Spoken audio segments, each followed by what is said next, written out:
Usa ka lalaki nga nagdumili paghatag og kwarta sa matudpan ng delhensya nga usa ka hubog sa Claveria, Misamis Oriental ang gipusil patay. Sospek paspasab misibat. Ang detalye sa report ni James Paulo Yap. Patay na dihang naabtan sa kapulisan sa Claveria Municipal Police Station kining usa ka Reynaldo Hisoler Campanya nga residente sa Barangay Apuscahoy, Claveria, Misamis Oriental niadtong adlawng Sabado. Sumala sa investigasyon sa PNP nga igo lang kuno nagdula og dama ang biktima sulod sa usa ka tindahan uban ang igala niini dihang kalit siyang gipusil. Ang reason is katong hubog nga suspect is nangayo sa iya og kwarta. And then wala niya tagai mauto nga niresulta sir nga napusilan siya.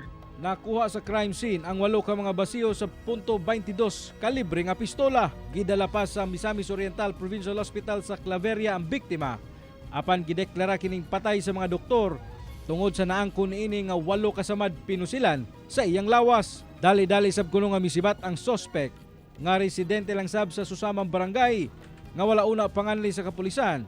Gumikan sa ilang ginahimong hot pursuit operation. So identified man na itong suspect, so panawagan ako sa public kung kinsa man itong nakatuod sa kaniang location aning suspect karon nga unta itahon nila sa Claveria MPE sir para matabangan nato og hidali nga kaso sir.